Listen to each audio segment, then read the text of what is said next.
वैसे तो कभी भी जब हमारे प्रियजन इस दुनिया से जाते हैं, तो ये हमारे लिए उस चीज़ को हैंडल करना बहुत मुश्किल होता है। लेकिन कई बार अगर आपका प्रियजन असमय चला गया है, आपको लगता है कि कहीं कुछ अधूरा छूट गया है, ऐसे समय में इस चीज़ के साथ डील करना और भी मुश्किल होता है।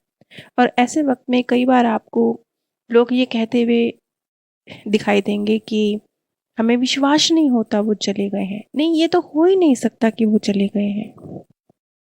कई बार वो आपको भगवान के साथ सौदेबाजी करते हुए दिखाई देंगे। वो बोलेंगे कि भगवान, आप हमें ले लेते, आप हमारी आयु ले लेते। जब तक भी इस तरह की भावनाएं चल रही हैं, तो आप मान के चलिए कि व्यक्ति की हीलिंग अभी नहीं हुई है। खास तौर पर एक बहुत महत्वपूर्ण बात है कि किसी की मृत्यु को कितना समय गुजर गया है, ये महत्वपूर्ण नहीं होता। अक्सर ये बात बोली जाती है कि वक्त के साथ सब ठीक हो जाएगा, वक्त के साथ दर्द खत्म हो जाएगा। ऐसा नहीं होता, ऐसा नहीं होता। वक्त के साथ आप अपने प्रियजन के जाने के दर्द के साथ जीना सीख जाते हैं, खत्म नहीं होता। ये बात मैं इसलिए कह सकती हूँ क्योंकि मैंने देखा है, मेरे पास ऐसे ऐसे लोग भी आए हैं, मतलब 30-30 साल हो गए हैं गए हुए, नहीं बुला पाए हैं। 30 साल। अगर वक्त ने हील करना होता तो क्या 30 साल का वक्त कम था? इसलिए आपकी हीलिंग ऐसे नहीं होती कि कितना वक्त गुजर गया है। आपकी हीलिंग ऐसे होती है कि उस वक्त में आपने क्या किया है। क्योंकि सबकी जर्नी अलग है, सबकी किस्मतें अलग हैं, सबका थॉट प्रोसेस अलग है, सबका जिंदगी को जीने का समझने का तरीका अलग है। तो ये बहुत जरूरी है कि आप वो जो पीरियड है किसी के व्यक्ति के जाने का, उसमें कितनी जल्दी आप हील होते हैं, ये इस बात पे निर्भर करता है कि आप कितनी जल्दी खुद को किस तरीके से खुद के साथ डील करते हैं, कितना अपने आप को समझा पाते हैं, अपने आप को सोल्व कर पाते हैं, स्वीकार कर पाते हैं। क्योंकि सबसे बड़ी चीज तो स्वीकार्यता ही है। खैर, अब हम सीधा मुख्य विषय पर आते हैं।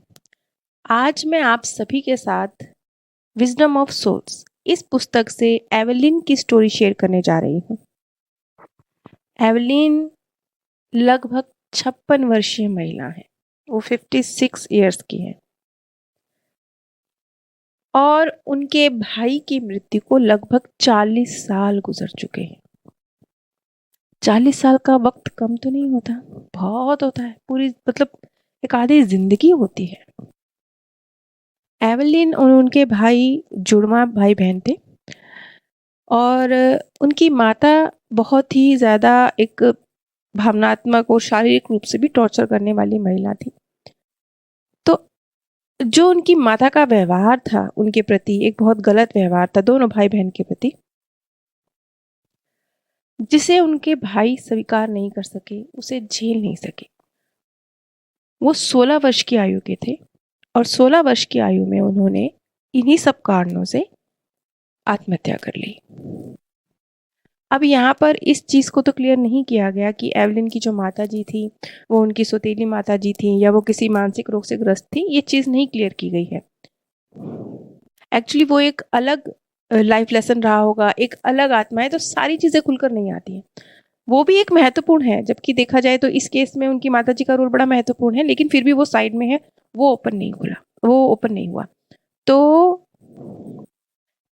एवेलिन का जो स्वभाव है वो बचपन से बहुत ज़्यादा जिद्दी प्रवृत्ति की रही है।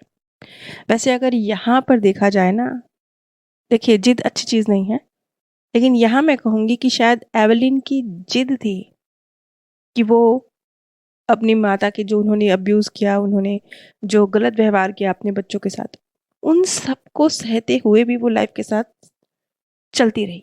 जैसे उनके भाई ने तो गिव अप कर दिया, उन्होंने तो सुसाइड कर ली 16 वर्ष की आयु में, लेकिन वो इतने तकलीफ के साथ, जबकि उनकी माता जी का व्यवहार अच्छा नहीं, एक भाई था, क्योंकि दोनों भाई बहन अपनी माता के इस व्यवहार को झेल रहे थे, तो दोनों एक दूसरे का सहारा थे। तो मुश्किल घड़ी, जबकि माता के साथ संबंध अच्छे नहीं है, ऐसे में जो भाई, उस वक्त दोनों भाई बहन एक दूसरे का सहारा थे, उसमें से भी एक ने सुसाइड कर लिया। लेकिन ये तो एवलिन की जिद ही थी कि एवलिन चलती रही, नहीं मैं कैसे भी मैं जिंदगी का हाथ नहीं छोड़ूंगी। चलिए, तो अब हम सीधा जो एवलिन का केस है, जो मुख्य विषय है, जो उसकी जो मृत्यु के बाद की जर्नी का जो है, वो मैं आप लोगों के साथ शेयर करने जा रही हूँ। एक्चुअली हम ये कह सकते हैं कि अगर एवलिन के बचपन को देखा जाए ना, तो बचपन से ही उसका जो प्रेम था वो सिर्फ उसके भाई से था।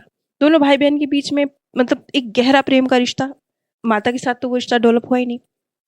तो वो जो प्रेम था, वो जबकि वो चला गया है, भाई जिंदगी से चला गया है, लेकिन वो प्रेम नहीं खत्म हो रहा है। वो उनके लिए, एवलिन के लिए वो यादें ऐसी ताज़ा हैं जो उन्होंने अपने भाई के साथ गुजारी। वो प्रेम इतना ताज़ा है कि वो उनकी यादों को छोड़ने के लिए तैयार ही नहीं है, किसी सूरत भूलने के लिए तैयार नहीं है। मैंने आपसे इस वीडियो की शुरुआत में कहा कि कई बार ऐसा होता है कि लंबा लंबा वक्त गुजर जाता है और व्यक्ति हील नहीं होता, क्योंकि वो स्वीकार करने के लिए तैयार नहीं है, क्योंकि वो ये भी नहीं मानता कि हमारी मुलाकात दोबारा होगी, बस वो कोसता है। पीएलआर में जो शब्द थे एवलिन के, उसने कहा, उसकी शिकायत थी अपने मार्गदर्शक से कि बिना मुझे वार्निंग दिए, बिना मुझे कुछ बताए मुझसे मेरा भाई छीन लिया, मुझे कुछ नहीं पता, मुझे वापस चाहिए। जब वो ये शिकायत कर रही थी तो उन्होंने महसूस किया कि जैसे उनके भाई ने उन्हें अपनी बाहों में भर लिया है। और फिर से एवलिन के शब्द थे, अब मेरे साथ रहो, मुझे मत छोड़ो, हम फिर से एक हैं, हम एक साथ हैं। यहाँ पर एवलिन के भाई ने जो खुलासे किए बड़े महत्वपूर्ण हैं। उन्होंने कहा, पहले तो उन्होंने अपनी आत्महत्या के विषय में बताया कि मैं बहुत मुश्किल स्थिति में था, मैं बर्दाश्त नहीं कर सकता था, मेरी आत्महत्या से तुम्हारा कोई लेना देना नहीं है। ये बात उसकी आत्मा ने क्यों कही? क्योंकि एवलिन को लगता था कि वो संभाल लेती शायद अपने भाई को, वो उस वक्त वहां मौजूद होती, संभाल लेती, कहीं उसकी वजह से चला गया।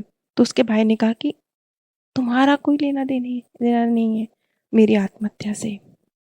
और उसके भाई ने एक बहुत जबरदस्त बात कही। उन्होंने कहा, मैं पृथ्वी पर ही एक अन्य स्थान पर जन्म ले चुका हूं और मेरी 2 बेटियां हैं। अच्छा, उसके भाई ने एक बात बोली कि तुम मेरे लिए इतना क्यों रोती हो? मुझे अच्छी तरह पता है तुम मुझे कितना याद करती हो, लेकिन मैं नहीं चाहता तुम मुझे याद करो। एवलिन के भाई ने स्पष्ट कहा कि वो अपने आप को बंधा हुआ महसूस करते हैं, क्योंकि एवलिन उन्हें रो रो कर याद करती है। एवलिन के भाई को सब पता है कि वो उसे रो रो कर याद करती है और वो बंधा हुआ महसूस करते हैं। ये एक मानसिक, भावनात्मक, आत्मिक बंधन है जो आंखों से नहीं दिखेगा। 2 लोग शरीर से जुदा हो गए हैं, मन से जुदा नहीं हुए, आत्मा से जुदा नहीं हुए, बंधे हुए हैं। और ये जो बंधन है, इसका टूटना ज़रूरी होता है और अच्छा भी होता है। देखिए, आप एक बात देखिए, अगर आप अपने प्रियजन की सिर्फ अच्छी यादों को याद करें, उन्हें भूलने की कोशिश करते हैं, चीज़ों को समझते हैं, सुलझाते हैं, तो क्या होता है? आप हल्के हो जाते हैं ना। अब यहाँ पे 2 चीज़ें महसूस कीजिए। पहली बात, आप हल्के हुए। जैसे ही आपने उनकी मृत्यु को स्वीकार किया, आप हल्के हुए, तो क्या हुआ? आपके लिए लाइफ आसान हो गई।